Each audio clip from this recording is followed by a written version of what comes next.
107일 밤 이야기 후미난자 전일야화는 중국 역사상의 4대 미인입니다. 20% 할인 가격으로 신속하고 간편하게 후미난자 교재를 구입하는 안내문이 맨 끝에 나옵니다. 후미난자는 지식 나눔, 머리에 쏙쏙 들어오는 모든 동영상 본 강의가 무료입니다.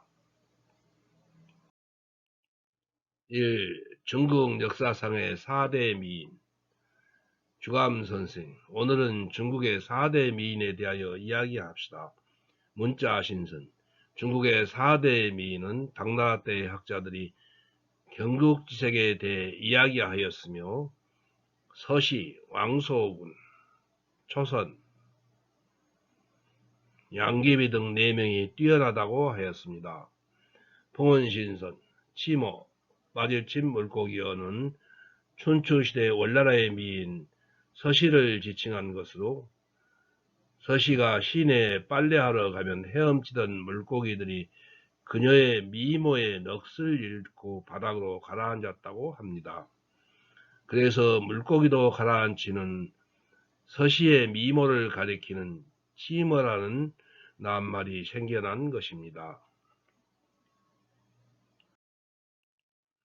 문자신선, 나간, 떨어질락, 기러기하는 한나라의 왕소군을 지칭하며 기러기가 하늘을 날아가다 왕소군을 내려다보고 넋이 빠져 날개짓 하는 것을 깜박 잊어버리고 추락하였답니다.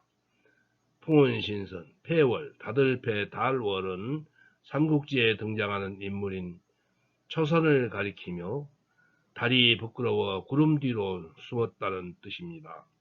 문자신선, 수화, 부끄러울 수 꽃화는 경국지색의 주인공이기도 한 당나라의 미인 양귀비의 별칭으로 꽃들이 부끄러워 고개를 숙인다는 뜻입니다. 이 주감선생 4대 미인 이야기는 서시부터 시작하지요. 문자신선, 예, 서시는 어릴 때부터 미인으로 이름이 나 있었습니다. 마을 처녀들은 서시가 매우 예뻐 보이니 서시가 배가 아파서 찡그리는 것까지 따라했으며 찡그리는 것을 본받는다는 것에서 빈축 또는 효빈이라는 말이 생겨났답니다. 문자신선, 오나라 왕 부차에게 굴욕적인 패배를 맛보고 3년 동안 부차의 종노릇을 하다가 귀국한 월나라 왕 구천은 상담, 맞벌상, 쓸개담, 상담을 하며 자나깨나 복수의 기회를 노렸습니다. 그는 범녀와 대부, 문종 등의 제안으로 미인계를 쓰기로 하고 천하의 미녀인 서시를 찾아내어 대궐로 데려왔습니다. 춤과 노래와 미인계를 가르친 다음에 오나라 부차에게 보냈습니다. 풍운신선, 서시는 부차에게 사치와 향락에 빠지게 만들었고 결국 오나라 멸망에 큰 역할을 했다는 것입니다. 부차는 서시의 말만 듣고 오자서의 간언을 무시하고 제나라를 침공하며 국력이 흔들리게 되었습니다. 부차는 충신 오자서를 자결하게 하는 등 사치와 향락에 빠져 오만한 정치를 일삼다가 결국 월나라 왕 구천에게 패하여 오나라는 멸망하고 말았습니다. 3. 왕소군, 기러기가 날개짓을 잊어버리고 추락하였다. 문자신선, 왕소군은 남군 자기 사람으로 이름은 자는 소군입니다. 왕소군은 한나라 원제 때의 궁녀입니다. 전에 오는 이야기의 화공인 모연수가 자기에게 재물을 바치고 아부하는 궁녀들의 모습만 아름답게 그려서 황제에게 올렸습니다. 왕소군은 뛰어난 용모를 가지고 있었지만 자존심 때문에 모연수에게 뇌물을 주지 않아서 입궁한 지 수년이 지나도 황제에게 간택되지 못했다고 합니다. 풍원신선, 원제 경령 원년에 흉노의 왕 호한야가 한나라와 혼인 화친을 청하였습니다. 한나라에서는 왕소군을 시집보내기로 결정했습니다. 왕소군이 흉노로 시집가는 날 원제가 왕소군의 빼어난 용모를 처음 보고는 크게 놀라고 말았습니다. 그는 왕소군을 흉노로 보내기 싫었지만 이미 결정된 일이라 돌이킬 수가 없었습니다. 한돌자, 그럼 원제는 단단히 화가 났겠네요. 문자 신선, 그렇지요. 후에 원제는 크게 노하여 모연수를 죽이고 그의 재산을 몰수했습니다. 흉노로 시집간 왕소군은 영호 알씨로 봉해졌습니다. 아들인 이도지아사가 뒤에 우일치왕이 되었습니다. 풍원신선, 호한야가 죽은 후 그녀는 한나라로 돌아오려고 했으나 한나라 성제는 흉노의 풍습을 따르라고 거절했습니다. 왕이 죽으면 그 본처의 자식이자 다음 후계자가 될 이와 결혼해야 한다는 풍노의 풍습에 따라 왕소군은 호한야의 배다른 아들인 복주르 약제 왕과 결혼하여 다시 딸 둘을 낳았습니다. 왕소군은 죽은 후 지금의 내몽골 자치주의 호화호특 남쪽에 묻혔으며 무덤 이름은 청총이라 불립니다. 4. 초선, 달이 부끄러워 구름 뒤로 숨었다. 문자 신선, 정식 역사서에는 초선이란 여성의 기록은 없답니다. 삼국지 여포전에 동탁이 여포로 하여금 중각을 지키게 하였는데 여포가 동탁의 시종과 사사로이 정분을 통하여 발각될까봐 두려워 마음이 불안했다는 기록이 나옵니다. 풍은신선, 삼국지 연의에는 초선이 사도 왕윤의 수양딸이며 경국지색의 미인으로 기록되어 있습니다. 당시 그녀는 16세였는데 왕윤과 나라에 보답하려는 마음으로 동탁과 여포의 마음을 이간질하여 결국 여포로 하여금 동탁을 죽이게 하는데 결정적인 역할을 했습니다. 그 후에 여포는 초선을 첩으로 삼았는데 둘 사이에 자녀는 없었다고 합니다.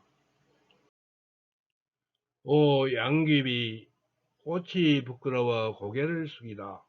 예, 양귀비는 안록산의 난을 피해 도주하다가 자결로 비극적인 종말을 맞이합니다.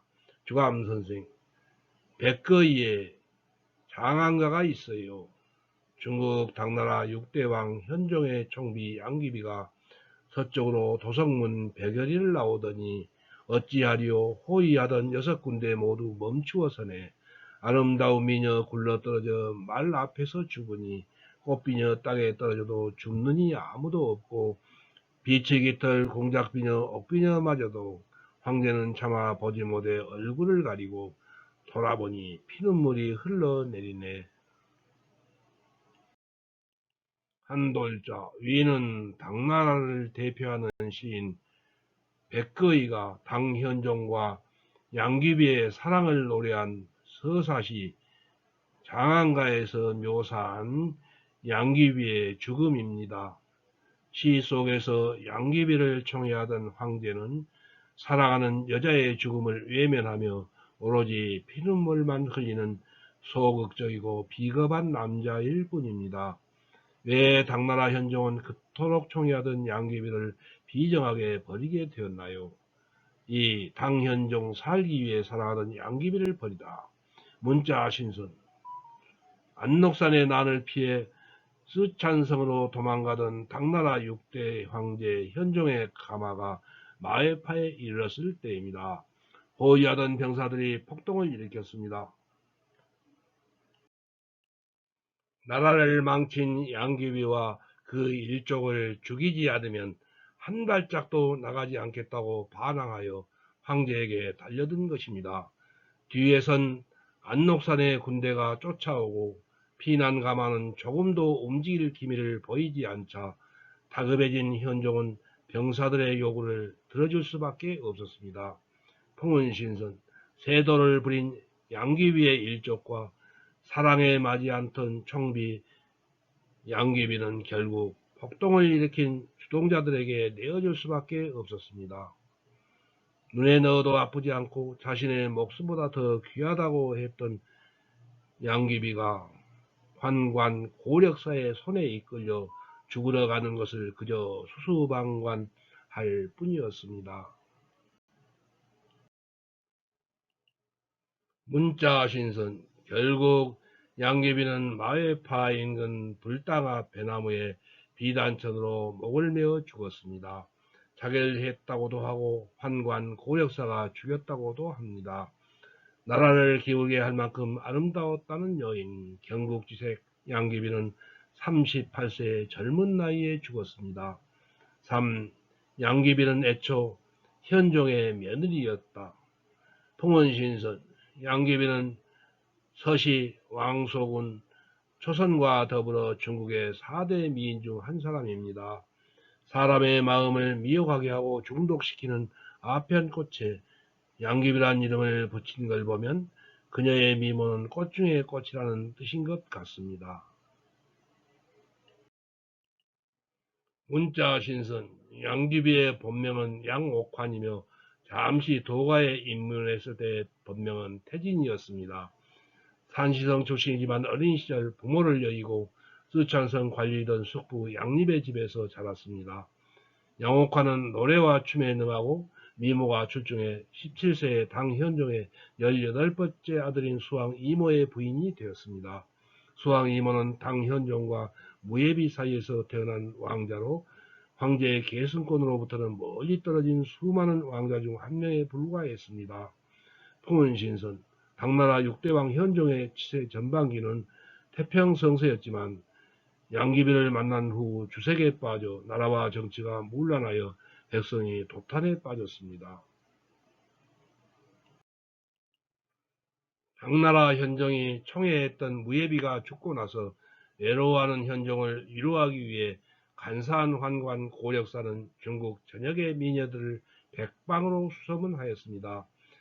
그러던 중에 당나라 현종의 며느리인 수왕 이모의 아내 양옥환이 특히 아름답다고 들은 환관 고력사는 그녀를 현종의 술자리로 불러내었습니다. 문자 신선 6년간 수왕 이모의 아내로 살던 23살의 양옥환은 현종 처소의 환관인 고력사의 은밀한 방문을 받았습니다. 양옥환은 이 자리에서 음악 애호가였던 현종이 연주하는 가락에 맞춰 자신의 장기인 아름다운 춤을 선보였습니다. 당시 예순을 바라보던 현종의 마음에 사랑의 불길이 당겨진 것입니다. 춤이 끝나기 전에 남녀간에 이루어질 수 있는 모든 것이 시작되었습니다. 풍은신선 현종은 양옥환이 아들의 아내라는 사실도 잊은 채 아름다운 그녀를 차지하기 위해 어쩔 줄을 몰랐습니다. 그러나 미인방명이라는 말이 있지만 치명적인 아름다움을 타고난 자의 운명은 그렇게 녹록하지 않았습니다. 당현종의 눈에 띄지 않았다면 양옥환은 수왕 이모와 천수를 다했을 것입니다. 문자 신선 당나라의 현종도 안록산의 난이 일어나는 등 자멸의 길로 접어들지 않았을 것입니다. 망설이는 양옥환을 고력사가 가만둘 리가 없었고 궁녀들을 보내어 설득하기 시작했고 물량 공세와 구애가 이어졌습니다. 마침내 양옥환은 수왕을 버리고 그 아버지 현종의 여자가 되기로 결심하였습니다. 4. 사랑의 눈이 먼 현종 정치는 관심 밖으로 통원신선 아무리 황제라 하더라도 어떤 명분을 세워야 하므로 아들의 아내를 바로 빼앗을 수는 없었습니다. 고력사는 일단 양옥환을 화산으로 보내 도교의 도사로 입문시켰습니다. 도가에서는 일단 입문을 하면 그 이전에 있었던 속세의 일들은 다 지워지는 것으로 여겼기 때문에 현종은 이런 도가 사상을 자기의 모렴치한 사랑에 이용했습니다. 이때 양옥환은 태진이라는 도를 받았습니다. 문자 신선 그 사이 미안해진 아들 수왕에게는 일시성을 가진 여인과 재혼을 시켰습니다. 마침내 모든 일이 매끄럽게 처리되고 현종은 꿈에도 그리던 여인인 양옥환을 품에 안았습니다. 일단 도사를 모셔와 가르침을 받는다는 핑계로 태진궁을 짓고 그곳에 양옥환을 살게 하였습니다. 풍운신선, 이때부터 태진궁은 그들만의 사랑을 나누는 장소가 되었습니다. 이후 양옥환은 27세가 되던 해 귀비 책봉을 받아 양귀비가 되었습니다. 양귀비는 비록 비의 신분이었지만 현종이 황후의 자리를 비워둔 채 지냈기 때문에 실질적으로 황후와 다름없는 권세를 휘둘렀습니다. 문자신선, 현종이 양귀비를 맞으면서 당나라는 큰 변화가 일어났습니다. 현종은 젊었을 때 정치에 뛰어난 총명한 황제였습니다. 치세 전반기는 현종의 연호를 따 개원의 치라는 칭송을 받으며 중국 역사상 몇 안 되는 태평성세를 구가하였습니다. 그러나 기나긴 태평성세의 마음이 해이해진 현종은 양귀비를 맞으면서 사랑에 눈이 멀었습니다. 정치는 관심 밖의 일이 되고 말았습니다. 양귀비를 낀 환관과 탐관오리가 득세하면서 부정부패가 만연했고 백성들의 삶은 급속히 몰락해 민심은 흉흉해졌습니다. 양귀비 친인척을 대거 등용 대표적 부패 권력 양산. 풍운신선, 그러나 현종에게는 오직 양귀비뿐이었습니다. 현종은 양귀비를 위해 누대로 유명한 온천 화청지에 궁을 짓고 오로지 양귀비와 사랑하는 일에만 전념하였습니다. 양귀비를 자신의 말을 이해하는 꽃, 즉 해어화라 부르며 양귀비의 아름다움 앞에는 꽃조차도 부끄러워한다고 칭찬을 아끼지 않았습니다. 문자신선, 양귀비가 즐겨 먹는다는 이유로 이천리 밖에서 열리는 과실인 여주를 매일 공수해 오도록 하였고 양귀비가 원하는 모든 사치를 다 누리도록 해주었습니다. 더불어 그녀의 친인척을 궁과 관직에 대거 등용하였습니다.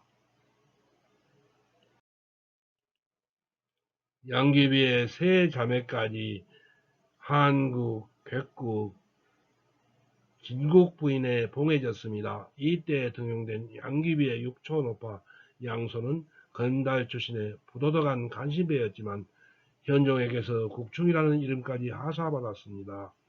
양국충은 당현종 말기에 대표적 부패 권력이었으며 종래는 안록산의 난이 일어나는 빌미를 제공한 인물입니다. 동원신선, 양귀비는 현종의 사랑을 영원히 붙잡아 두려고 매번 새로운 화장법을 개발하였고 또 목욕을 즐겨 늘 희고 매끄러운 피부를 유지하였다고 합니다. 양귀비는 날씬하고 가녀린 미녀와는 거리가 멀었습니다.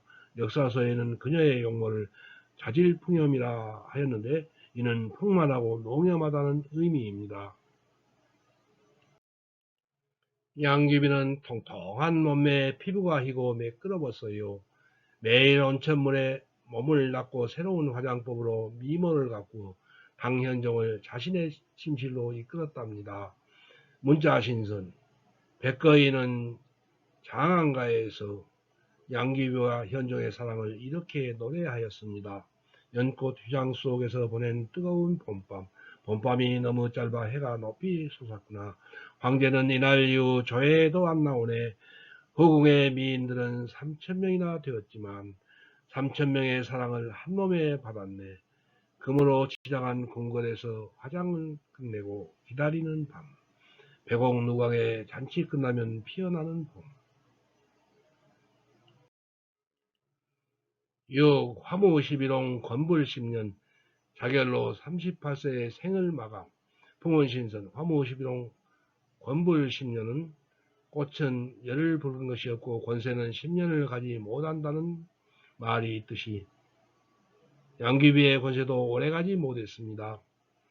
양귀비의 몰락은 현종 외에 양귀비가 총애하던 두 남자 사이의 알력에서 시작되었습니다. 양귀비는 중국 변방 돌궐족 출신인 안록산을 가까이 하였습니다. 안록산은 일개 군졸에서 시작하여 용맹으로 공을 세워 일약 주방정계로 진출한 인물이었습니다. 7. 통통한 몸매에 희고 매끄러운 피부를 가졌던 양귀비. 문자신선 20대의 양귀비는 40대의 안록산을 수양 아들로 삼고 그를 매우 가까이 하였습니다. 일설에는 양귀비가 안록산과 부적절한 관계를 맺었다고도 합니다. 그러나 현종은 안록산과 양귀비의 관계를 조금도 의심하지 않았습니다. 오히려 양귀비가 안록산을 총애하는 것만큼 더욱 안록산을 높은 지위로 등용하였습니다. 그것이 양귀비의 육촌 오빠인 양국충과 안록산 사이의 갈등의 원인이 되었습니다. 풍운신선, 양국충은 안록산의 성장에 위협을 느끼고 그를 제거하려 하였습니다. 이를 눈치챈 안록산은 변방에서 난을 일으키고 곧 이어 당나라의 수도인 장안까지 쳐들어왔습니다. 이것이 바로 안록산의 난입니다.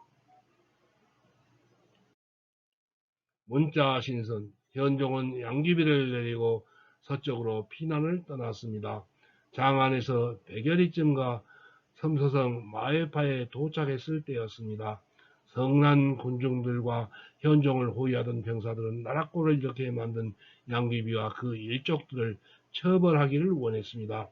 풍운신선, 현종은 사랑과 목숨 사이에서 선택을 해야만 했습니다.